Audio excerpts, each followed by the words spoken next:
기묘자여 모사이신 예수라는 제목으로 함께 은혜를 나누고자 합니다.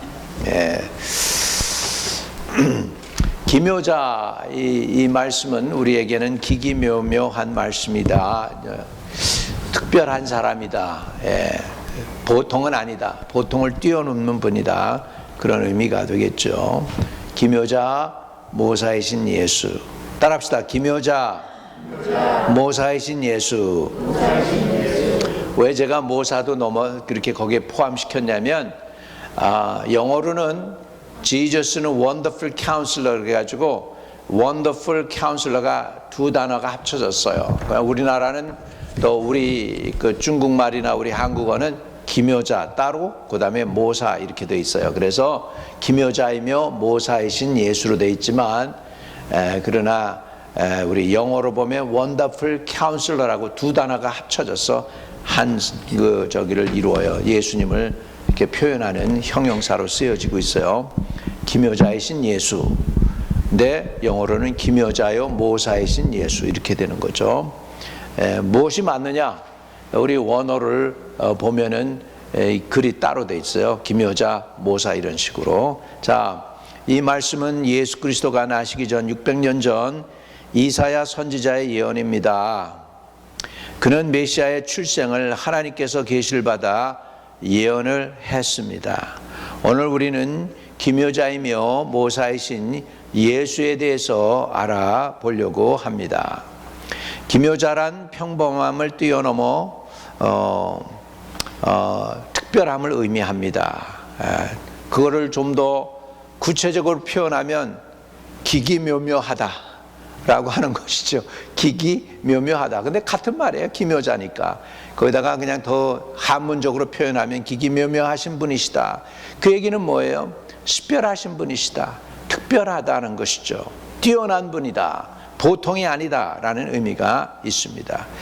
또 예수님의 또 다른 이름이 있습니다. 그거는 히스토리죠. His 플러스 스토리예요. 그분의 스토리가 합쳐져서 역사라고 하는 히스토리가 되었습니다. 그러면 인류 모든 역사는 저 구약부터 신약까지의 모든 역사는 누가 주관하시느냐? 예수님이 주관하십니다. 그걸 여러분 어떻게 압니까? 여러분 캘린더를 보세요. 캘린더가 뭔지 아십니까? 2025년째 되잖아요. 그 캘린더가 뭐예요? 예수님이 이 세상에 주인, the Lord로 오셨다. 아나도미네라는 뜻은 AD라는 뜻인데 아나도미네는 예수님이 이 땅에 주인으로 오셨다는 거예요. Lord로, 킹으로 오신 때가 언제가 지났느냐? 2025년이 지나가고 있다라는 것이에요.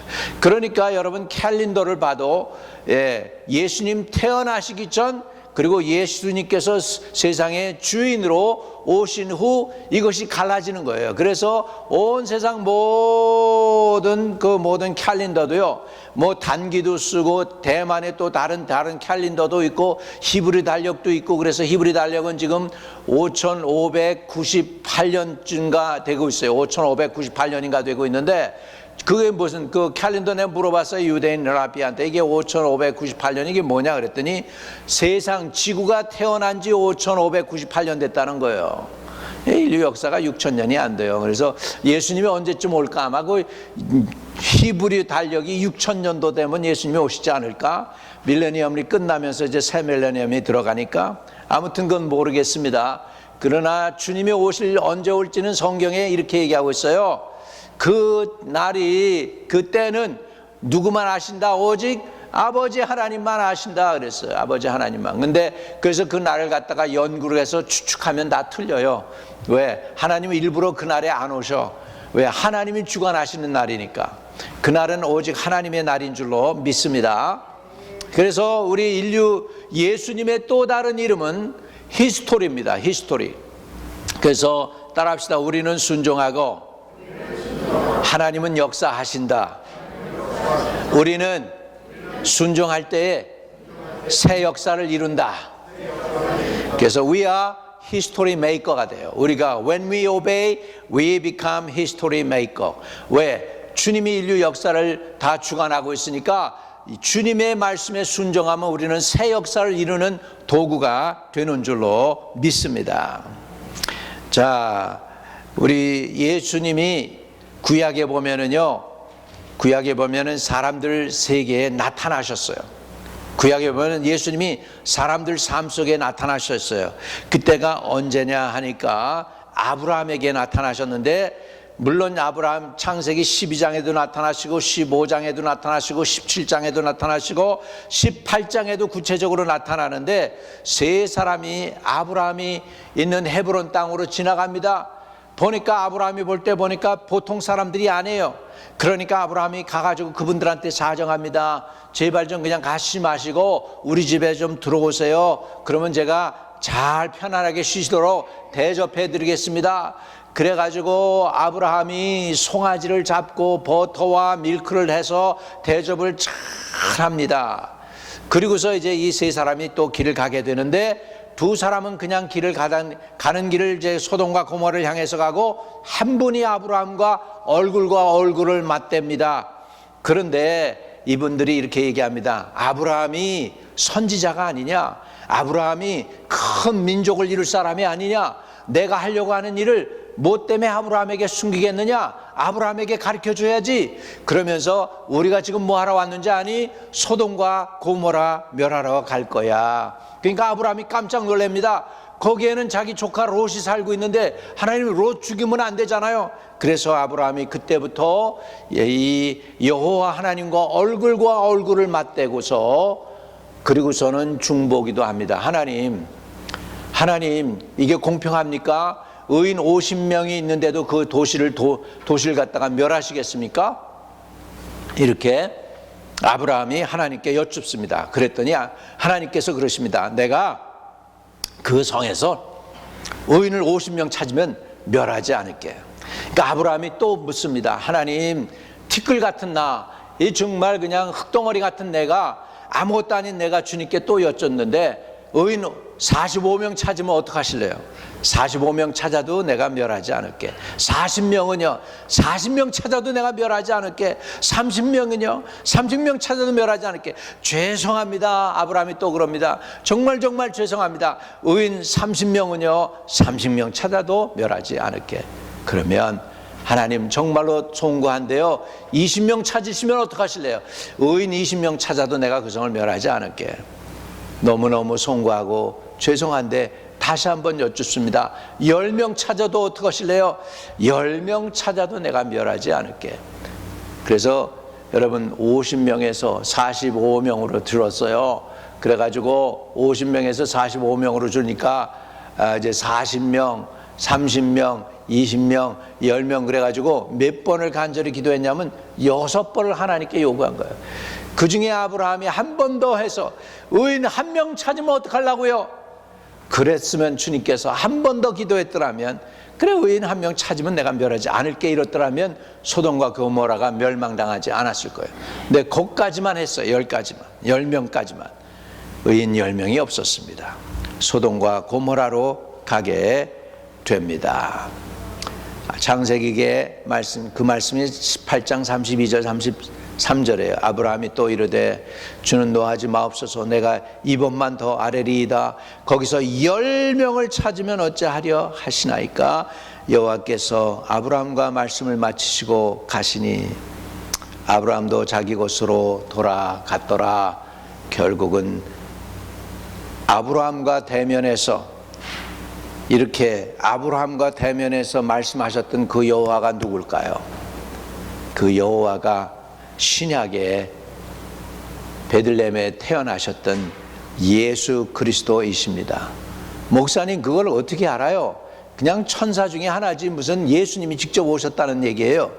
자, 그럼 더 구체적으로 얘기합니다. 사사기 13장입니다. 사사기 13장 18절에서부터 보면 여호와의 사자가 그에게 이르되 어찌하여 내 이름을 묻느냐? 내 이름은 기묘자라 하는지라. 이에 마노아가 염소 새끼와 소재물을 가져다가 바위 위에 여호와께 드리매 이적이 일어난지라. 마노아와 그 아내가 본즉 불꽃이 제단으로부터 하늘로 올라가는 동시에 여호와의 사자가 제단 불꽃에 휩싸여 올라간지라. 마노아와 그 아내가 그것을 보고 그들의 얼굴을 땅에 대고 엎드리니라. 여러분, 천사들은요, 사람들이 제사 드릴 때 제사 못 받아요. 천사는 하나님의 뭐예요? 피조물이기 때문에요. 여러분의 예배를 드릴 때 여러분의 예배를 유일하게 받으시는 분은 하나님 자신인 것 믿으시기 바랍니다. 아멘. 그러니까 지금 마노아가 제사를 드리는데 그 제사 불과 함께 샥 사라지면서 자기의 이름을 말씀해 주셨어요. 그 이름을 혹시라도 이름을 밝혀주시면 고맙겠습니다. 마노아가 얘기를 하잖아. 그랬더니 이분이 이렇게 얘기해요. 여호와의 사자가 그에게 이르되 어찌하여 내 이름을 묻느냐? 내 이름은 뭐라고요? 기면이라. 그렇게 얘기했습니다. 오늘 읽은 본문 말씀에 한 아이가 우리에게 낳고 한 아들을 우리에게 주신 바 되었는데 그 어깨에는 정사를 메었다는 거, 왕권을 가졌다는 거, 왕권. 그의 이름은 기묘자라. 기묘자라 그랬죠. 이 기묘자신 예수가 지금 마노아 삼손의 부모에게 나타나가지고 삼손이 태어날까요? 그 아들을 갖다가 너는 나실인으로 키워라. 그리고 예언을 해줘요. 세상에 이 땅에 오시기 전에 예언을 성경적으로 보면 예언을 받고 태어난 사람이 그렇게 많지가 않아요. 세 사람 딱 있어요. 누구냐? 삼손. 구약에는 삼손. 신약에서는 예수님보다 6개월 먼저 태어난 침례 요한. 그 제사장이신 아버지한테 아들의 이름을 요한이라 하라 그랬어요. 아들의 이름을 요한이라 그러고 얘기했죠. 그 다음에 또 한 분 있습니다. 마리아에게 나타나서 가브리엘 천사가 얘기합니다. 아들을 낳을 텐데 그 이름을 뭐라 하라? 예수라 하라. 그래서 세 사람만 예언했어요. 근데 그 삼손의 부모에게 나타났던 그 여호와의 사자 이름이 뭐예요? 기묘자라. 구약에서. 그러니까 예수님이 오시기 전에 구약에서 이미 예수님은 활동하고 계셨어요. 인류 생사 화복을 주관하고 계셨어요. 소돔과 고모라를 심판하신 분이 이 여호와이신 예수님이십니다. 이해되시면 아멘. 할렐루야. 그러니까 구약에서는 예수님이 하나님 자신으로 나타나셔서 여호와로 칭함을 받았다면 신약에서는 예수 그리스도로 우리에게 찾아오신 분인 줄 믿으시기를 바랍니다. 그래서 그러면 예수님을 왜 기묘자라고 하느냐? 첫째, 예수님의 출생이 기기묘합니다. 여러분, 예수님이 뭐에서 나오셨느냐? 동정녀 마리아에서 태어나신 거예요. 요즘 과학이 발달되니까 아버지 없이도 여자가 임신하는 시대가 되었습니다. 여자의 DNA를 떼어가지고 거기다가 집어넣었더니 임신이 되는 거예요. 이 동정녀 마리아 이거 사람도 할 수 있게 된 거예요. 이제는 사람도 이게 가능하게 된 거예요. 여러분, 그런데 하나님께서 초자연적으로 죄 없으신 예수가 이 땅에 태어나게 하기 위하여 동정녀 마리아의 몸을 빌려서 성령으로 잉태하셔서 이 땅에 오신 분이십니다. 예수님은 태어나실 때부터 기묘하게 태어나셨어요. 동정녀 마리아에게 태어난 줄로 믿습니다. 아까 우리가 읽었던 이사야 7장 14절에 보면 그러므로 주께서 친히 징조를 너에게 주실 것이라. 보라, 징조가 뭐예요? 처녀가 잉태하여 아들을 낳을 것이요 그의 이름을 임마누엘이라 하리라. 예수님의 출생이 기묘하고 예수님이 이 땅에 오신 목적은 우리와 함께하기 위해서 임마누엘 하시기 위해서 오셨다는 것입니다. 할렐루야. 두 번째, 그분의 삶 전체가 기묘하셨습니다. 가시는 곳마다 죄인의 친구가 되셔서 죄인을 의인으로 만드셨습니다. 병든 자는 고쳐주셨고 문둥이는 깨끗게 하여 주셨습니다. 눈먼 자는 보게 하시고 저는 자는 걷게 하시고 사람에게 붙어있는 더러운 귀신들을 내쫓아 주셨습니다. 심지어 광야 그 거라사인의 그 귀신 들린 거라사인을 고쳐서 온전하게 만들어 주셨습니다. 풍랑이는 바다를 잠잠하게 하셨고, 물 위로 걸어서 제자들에게 오셨고, 혼인잔치에 물이 포도주가 되게 하셨고, 보리떡 5개와 물고기 2마리로 5,000명을 먹이고, 할렐루야, 또 4,000명을 먹이는 역사가 일어났습니다. 여러분, 이것이 바로 예수님이 기묘하신 분임을 우리에게 가르쳐 주시는 줄로 믿습니다. 그것뿐만 아닙니다. 그분의 삶이 기묘하셨다면 그분의 죽음도 기묘하셨어요. 죄가 가장 없으신 분이신데 가장 흉악한 죄인처럼 죽으셨습니다. 채찍에 맞으셨고, 가시관 쓰셨고, 손과 발에 못이 박혔습니다. 로마 병정은 39대 모자라는 40대에 한 대가 모자라는 39대의 채찍을 채워서 때려가지고서 그 등이 쇠고랑 밭처럼 되었다고 그랬어요. 예. 아주 그냥 사람들이 거기에다가 농사 지을 때 이렇게 이게 뭐예요? 하죠? 이게 밭을, 땅을 뒤집어 엎잖아요. 그런 것처럼 그 등이 모두가 그렇게 될 정도로 처절하게 두드려 맞으셨다고 했습니다. 그리고 로마 군사가 옆구리로 창을 찌르니까 물과 피가 쏟아졌는데 무덤 속에 장사되시고 사흘 만에 부활하셨습니다. 또 그의 삶의 그 죽음이 기기묘한 게, 그가 어디에 묻힐 것까지도 구약은 예언하고 있어요.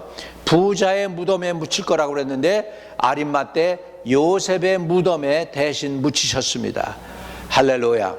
근데 거기 계시지 않고 약속하신 대로 부활하셨습니다. 그의 삶, 이 세상에서 여러분 부활하신 사람이 있습니까? 죽었다가 다시 살아난 사람이 있어요?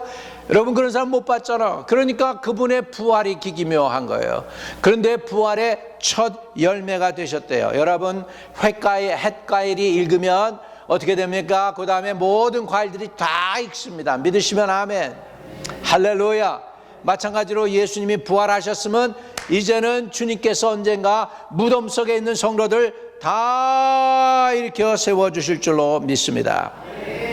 고린도전서 15장 20절엔 그러나 이제 그리스도께서 죽은 자 가운데서 다시 살아나사 잠자는 자들의 첫 열매가 되셨도다.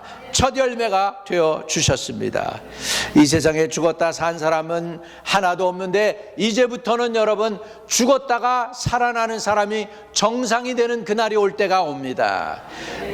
무덤 속에 있는 성도가 다 일어나는 때가 옵니다. 여러분 조금 사람들이 그때 예수님이 부활하실 때 조금 그 경험을 했어요. 예수님이 부활하실 때 예수님만 부활한 게 아니라 그 무덤에 있는 사람들 중에 어떤 사람들이 일어났어요. 그래가지고 자기 얼굴을 세상 사람들에게 보여주셨습니다.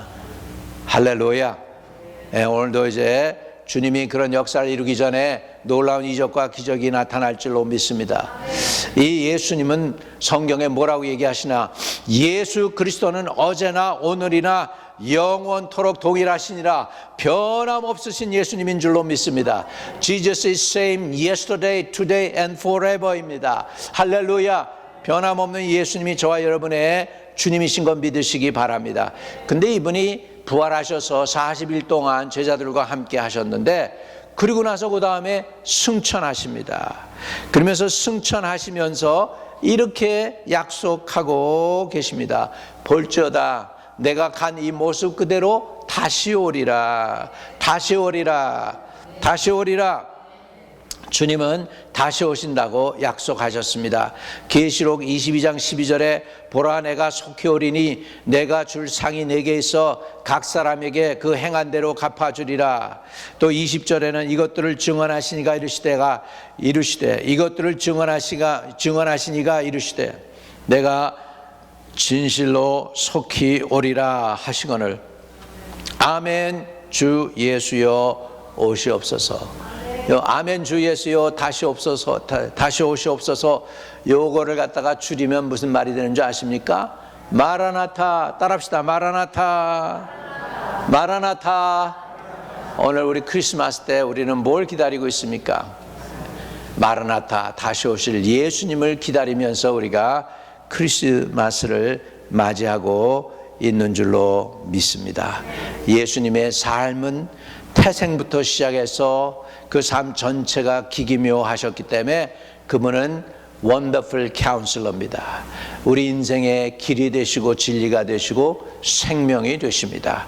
오늘 주 예수님을 붙잡고 승리하고 끝까지 이기고 험한 세상 가운데에서 이 세상 살아나가는 지혜를 얻는 저와 여러분 되시기를 축복합니다. 기도하겠습니다.